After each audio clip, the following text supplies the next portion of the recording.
summoning members deemed rebellious to the disciplinary committee. ODM has already written to the Register of Political Parties and asking her to delist some of those members. What I saw in the papers a few days back is that there's already an appeal against that process, and that means it will take longer before they're actually expelled from the party, which means that action that ODM took could actually come to nothing. But we are seeing that Wiper Democratic Movement and Ford Kenya are following suit and trying to expel the members. So before we come to the Secretary General and the Deputy Party Leader respectively, let's start with you, Bwana Wamatangi. Do you think that this action by Wiper and Ford Kenya is heading anywhere? Well, I've been silently on my own laughing at the whole process, and I'll tell you why. I look at it with a lot of first dismay and disbelief, and secondly with scorn, I must say so, because I can't bring myself to understand and accept, assimilate the fact that that these many posturers and pretenders of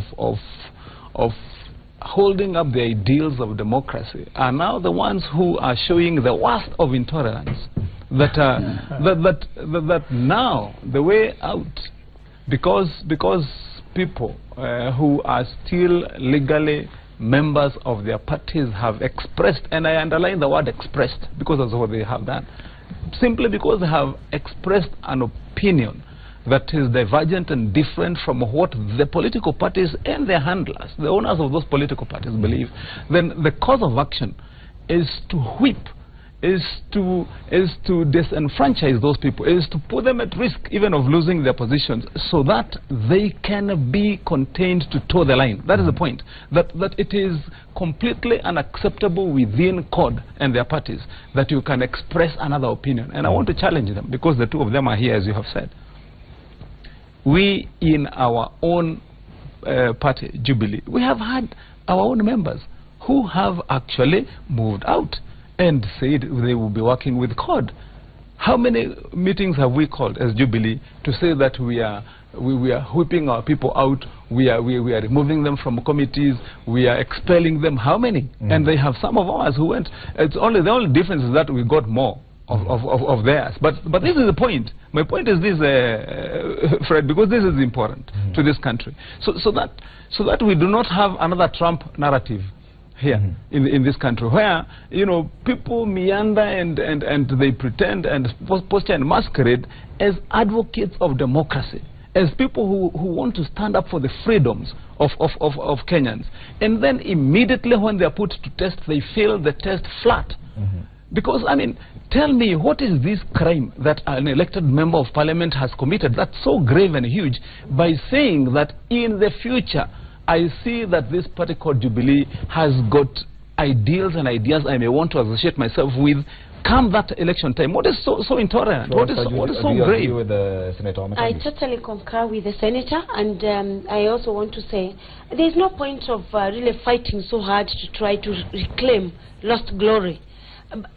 By punishing or purporting to punish members who have expressed an interest in moving from your party doesn't mean that you fight for space and you're going to get it. If they have said they would like to work with Jubilee, so be it. Because I think these processes they have started are self-defeatist. They are not going anywhere, I can assure you. What they have done in Meru County, we have two ODM members of parliament. They have forgiven one even before he apologized, and they are trying to now push the other one. They are not going anywhere. And I can only assure you that they cannot find any substance in charging them with anything. Even the disciplinary processes they were undertaking them through, it's just an exercise in futility. So let the members be free. They have served you, they served the party for the last 3 years, 4 years. So let them express their will. If they want to come to Jubilee Party, so be it. And I can assure you, in Meru County, those are going to vie. The two members of parliament who have already said they want to work with the Jubilee and vie on a Jubilee ticket, they are going to get their seats back. Senator Omar, is it an exercise in futility what you're engaging in right now? Because we're seeing the process by ODM has been halted and will take months before it's resolved. First and foremost, I want to reply to my two friends. I can forgive Wamatangi, he's not a lawyer, but Florence is a lawyer. the Bill of Rights also must be read in partnership with the article establishing political parties. That there's a constitutional express provision that men, women express their political aspirations through vehicles called political parties. And it gives you the right to associate with these parties on the basis of the beliefs and positions and policies of that party, and allow you to change parties if you do not believe in these beliefs anymore, and allow you, if you believe in no party, to be an independent candidate. That is the law. That is the Constitution of the Republic. And the spirit was borrowed on the basis that oppositions were usually decimated by governments, and therefore it does not necessarily build a democracy the way they put it. It stifles democracy and stifles oversight. So what we are saying to our members, be honorable enough to seek your fresh mandate. Uhuru Kenyatta is on record have taken Kibaki to court for appointing KANU members of KANU members without reference to him then as party leader. So it does not make it any different now for us. And whether this process bears fruit or not, it is about upholding the law. The law is the law. Whether you breach this law yesterday, today, or you breach it tomorrow. To make a point. Not to make a point, but we are hoping. We are hopeful. In fact, that's what we want to tell our memberships, to prepare for a mini election in February. We want to prove to them that they're moving no ground. They're only taking bodies without content. Yes. Number 3, the people who have expressed intention to come to court are also protected by law. They say in the law that when the parties dissolve, if you are a member of any of these parties that is in dissolution, and you do not want to associate with a new party, then you are at latitude to choose the party of your preference. Like was the case with exactly. So they came on the basis of a provision of law that allows them to come into the party of their choice upon dissolution when they do not support that dissolution of that party into another faith. So I think what happens here, it's about protecting political parties. It is about protecting democratic competition. It's about protecting our intra-party democracy and extra-party democracy. So it is far from the truth that freedom of association is granted, and that freedom of association must be exercised in a manner as provided by law.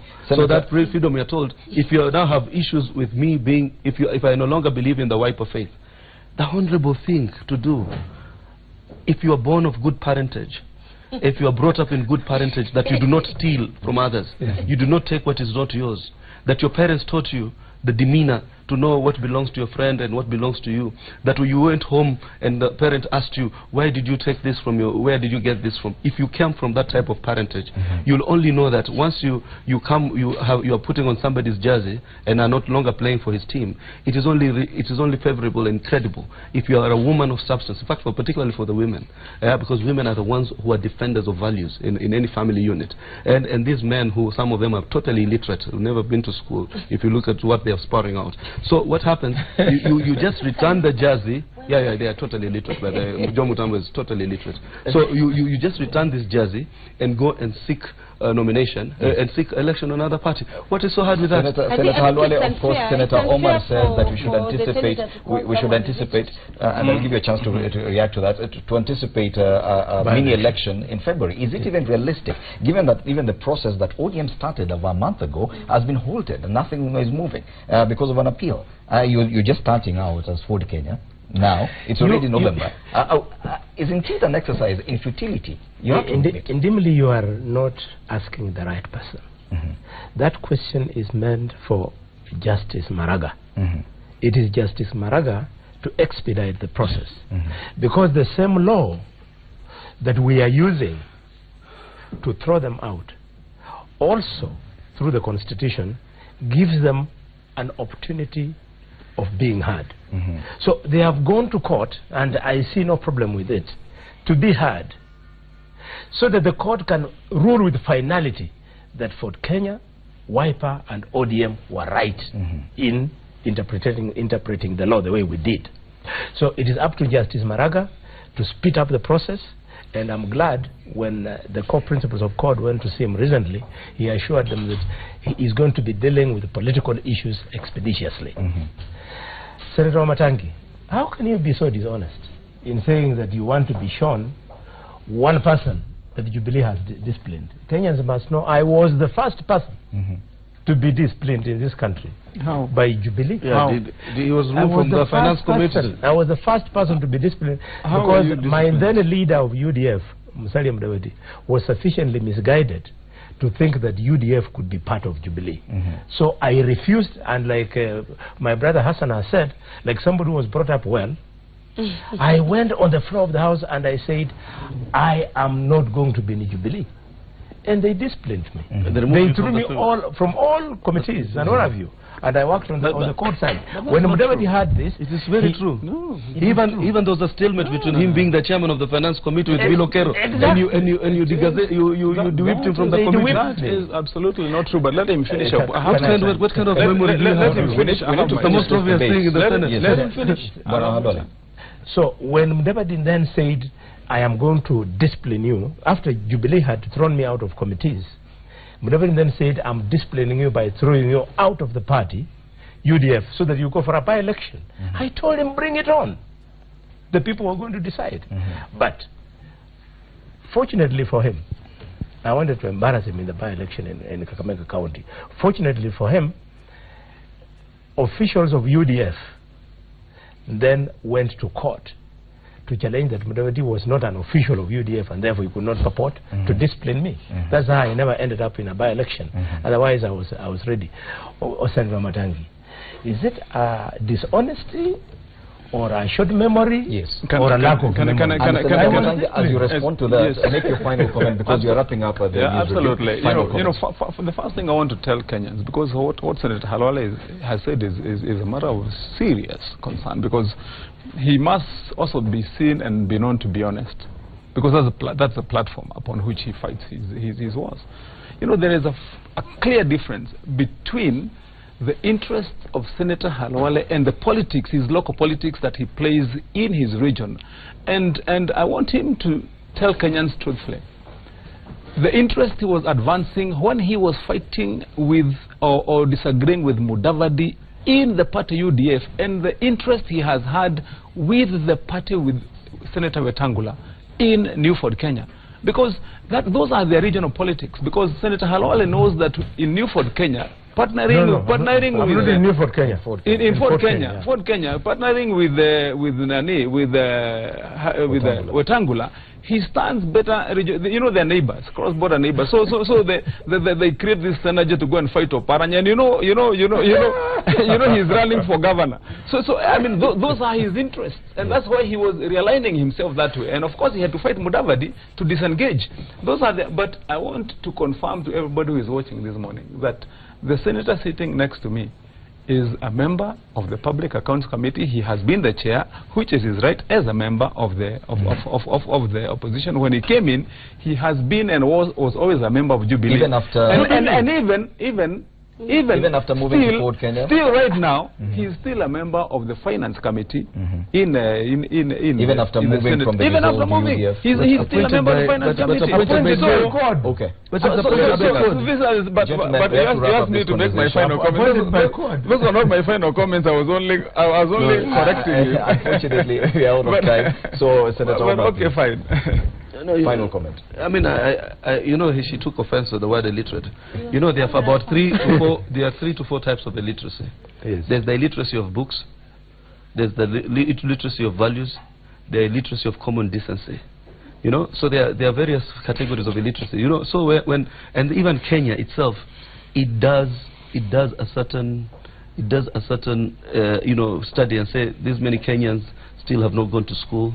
The levels of illiteracy are there and they're there. Okay. So you cannot deny the fact that when somebody, if you look at the way some of them, particularly Joe, you can disagree with certain things, but when you hear him, you see a multiplication of various forms of lack of values, lack of that basic decency to